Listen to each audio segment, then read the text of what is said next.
Hello friends, welcome to Bioassembly. Today I will discuss about the chapter of class 11 breathing and exchange of gases. First of all, we understand the definition of breathing. Breathing, the process of respiration during which air is inhaled into the lungs through the mouth or nose due to the muscle contraction and then exhaled due to the muscle relaxation. Breathing एक process है जिसके द्वारा air जो है हमारे lungs में जाता है थ्रू माउथ और नोज एंड मसल कॉन्ट्रैक्शन के मसल कॉन्ट्रैक्शन के थ्रू और एक्सेल होता है मसल रिलैक्सेशन के थ्रू।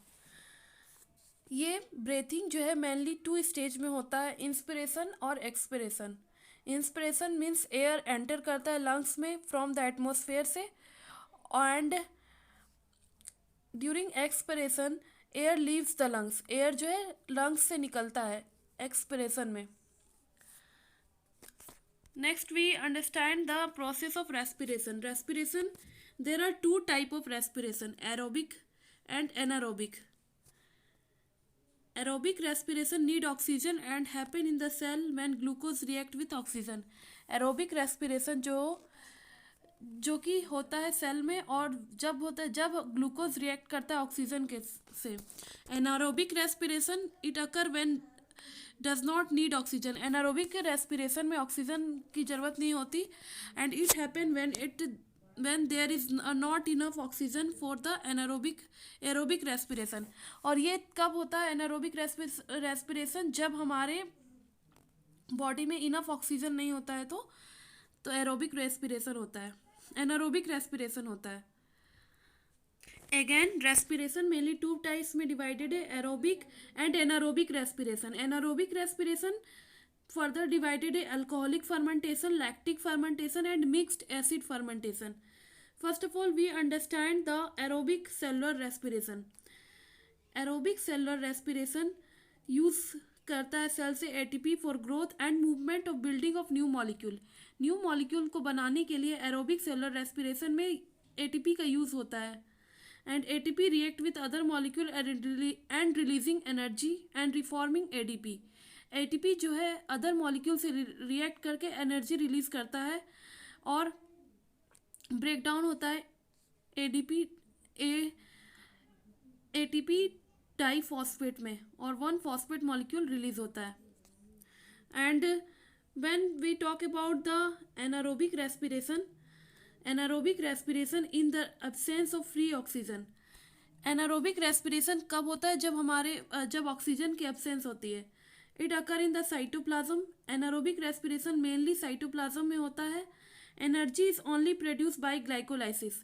और एनारोबिक रेस्पिरेशन में एनर्जी जो कि ग्लाइकोलाइसिस से प्रोड्यूस होती है। ग्लाइकोलाइसिस क्या है? एक प्रोसेस है जहाँ पे ग्लूकोज मॉलिक्यूल दो पायरविक एसिड में कन्वर्ट होता है और ATP molecule ADP plus two phosphate molecule ATP और वाटर रिलीज करता है and then pyruvic acid further lactic acid में कन्वर्ट होता है and to ethanol plus CO2 release होता है।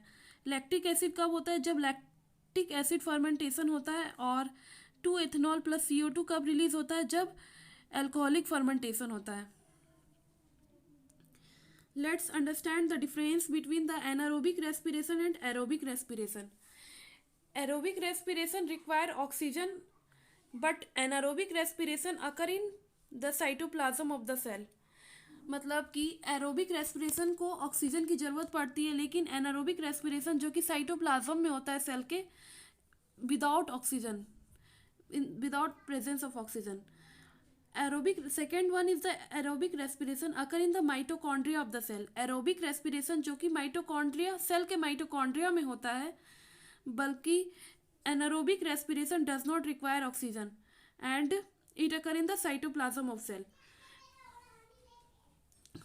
Aerobic respiration produce a lots of ATP पर glucose molecule. Aerobic respiration जो कि बहुत सारा मॉलिक्यूल ऑफ एटीपी प्रोड्यूस होता है एक ग्लूकोज मॉलिक्यूल से। And in anaerobic respiration used during the first 1 to 2 minutes of exercise and produce less ATP per glucose molecule। और इससे कम मात्रा में जो एटीपी मॉलिक्यूल रिलीज होता है एनारोबिक रेस्पिरेशन में। Aerobic respiration use when the heart rate and breathing rate is rise. जब heart rate और ब्रीथिंग रेट बढ़ता है तो एरोबिक रेस्पिरेशन होता है। Example of aerobic respiration are the most common in the plants and animal, and example of anaerobic respiration in the bacteria, yeast, mussel, parasitic worms like Ascaris, etc. So this all about the difference between the anaerobic and aerobic respiration. Let's understand the difference between breathing and respiration. Breathing क्या है? Breathing is a continuous process that involve both inhalation and exhalation. Breathing एक continuous process है जिसके द्वारा हम inhale करते हैं air oxygen को और एक्सेल करते हैं कार्बन डाइऑक्साइड को। और रेस्पिरेशन क्या है? It is a process in which food is broken down in the cell and release energy known as respiration. Respiration में क्या होता है कि फूड जो है ब्रोकन डाउन होता है सेल में और एनर्जी रिलीज करता है। ब्रीथिंग एक फिजिकल प्रोसेस है। ब्रीथिंग एक फिजिकल प्रोसेस है जबकि जो रेस्पिरेशन एक बायोकेमिकल प्रोसेस है। Breathing is a part of respiration. Breathing एक पार्ट है रेस्पिरेशन का और respiration involve release of energy. और रेस्पिरेशन में क्या होता है? Release of energy, energy release होता है। And no enzyme are involve in the process of breathing, but a large number of enzymes are involved in the process of respiration. So this all about the difference between breathing and respiration. I hope you understand well. In my upcoming lecture I will discuss about the glycolysis, Krebs cycle and electron transport chain. So please subscribe the channel for notification. If you like this session, please like, share and subscribe. Thank you for watching.